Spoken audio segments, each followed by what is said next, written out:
What up, YouTube? Ed WeskerGriff coming back with my national recap for Friday here in Chicago. Gotta say, Friday was really crazy. Tons of fun at the show. Absolute hilarity later in the night at the Filmington, Eloy the Goat, Pepino Man meetup over at Lowe's. Really just a amazing, hilarious, fun time. So, going to go through all my pickups from the show. Spent quite a pretty penny today. Bought a couple wax boxes. Did a box of 2019 Topps Archive Signature Series Active Player Edition. And also bought a box of Game of Thrones Inflections, which is one of the higher end Game of Thrones products that was released back in May. So, I'll go over those first. I did post a break for the archive signatures that we did at Giordano's when we were eating some deep dish pizza. And this is what I pulled. This absolute beautiful 101 auto of Chris Sale. So super thrilled to get that. I mean, archives is pretty hit or miss. And I definitely hit a home run on that particular break, pulling a 101 of one of the best pitchers in the American League. So super happy about that. And with the purchase of the archive signature box, you get one silver pack from Topps. And I broke the pack in the video if you guys want to check it out, but my best card from that pack was definitely this gold border numbered 5 out of 50 for the Royals, Brady Singer. So pretty decent, cool card. Can't complain, pulling a color variation out of there. And now, on to the actual show pickups. So when I first went in, looked through a box of cheap slabs and could not pass this up. This was only $10. The 1989 Fleer Ken Griffey Jr. rookie Mint 9. So the Mint 9 is just fine. I mean, for $10, it's basically getting the card for free since it costs a little over 10 just to get this card graded. So. And it's in a really old slab, old PSA slab, so really cool. And he also had this 1983 Topps Tony Gwynn rookie card. It was $10, near mint to mint 8. So can't beat that. 2 Hall of Famers, nice slabs, $10 a piece. You cannot go wrong with that. Then next, I bought a couple cards from this one guy who had pretty much half off his entire case. He had some pretty cool stuff in there. This particular card caught my eye immediately. This was a 1971 Dell Team Stamps Roberto Clemente, today's All-Stars. It got a mint 9. So this was a stamp card that you had to cut out. And the fact that it got a 9 kind of blew me away. This was only $20, so it was half off. Thought it was an absolutely incredible deal for a Hall of Famer of Roberto Clemente stature, and then kind of a obscure little piece of baseball history, little from 1971. So was really shocked it was in there. The dealer even made a comment about it, saying how he thought that would be the first thing to go in the case, but hey, I'll take it. Right place at the right time. Then I picked this up. Bought this to give the Zane the Man if I ever ran across him again, but I have not, so I'll bring it with me today. If I see him, I'll give it to him. There's a rookie card of Lonzo Ball, one of the green prisms. It was $1.50. $1 for Matt Chapman. This is a refractor from Bowman Chrome. Guy gets no respect in the hobby.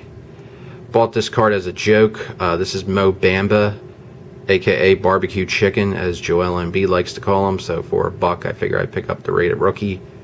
See if barbecue chicken turns into anything good. Picked up some Phillies prospects here. Apparently the book value on this card's $8, but I got it for $1. Phillies prospect Alan Baum. Then picked up another one of his from Bowman Sterling for $1. So couldn't go wrong for that for the PC. Then I picked up both of these also as a joke because this guy was one of the worst picks in Sixers history. Markelle Fultz, his Prism, and his rated rookie. They're both type of variations. So I picked those up as a joke for the collection. So those were all the value pickups. Oh, also from that same dealer, totally forgot about this. Nick Foles from Prestige 2013, numbered out of 99. First impressions, $6 autograph. So fantastic deal. I mean, being an Eagles fan, I'll be picking up Nick Foles autographs all day long for $6 for the Super Bowl MVP. And speaking of the Eagles, one of my goals coming into this weekend was to pick up a Carson Wentz autograph, preferably one of his rookie autos. And being in Philly, it's really difficult to buy his cards at shows because they're very jacked up.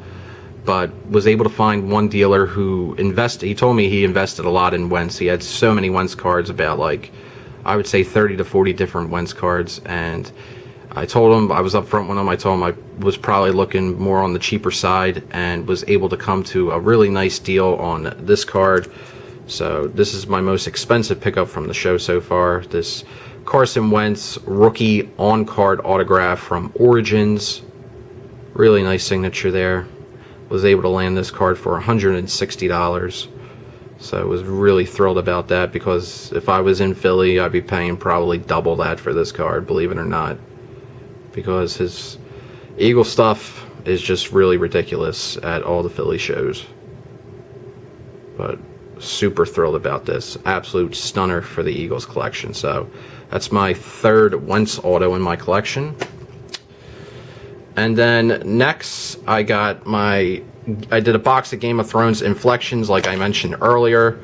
So I'll go through all the hits. Overall, I would say average. I did get one low-end autograph. This is Ron Donacci. I did not have him, so that's at least good there that I didn't have him for the set. Did get this really cool insert here. As you guys can see, a little 3D effect with the Drogon. Really neat card. I like that design. This was my best hit of the box. This is Nile Tiger Free. She plays Marcella Baratheon. This is like a $50 card, so happy to not have to pay $50 as a single to get her. So got her.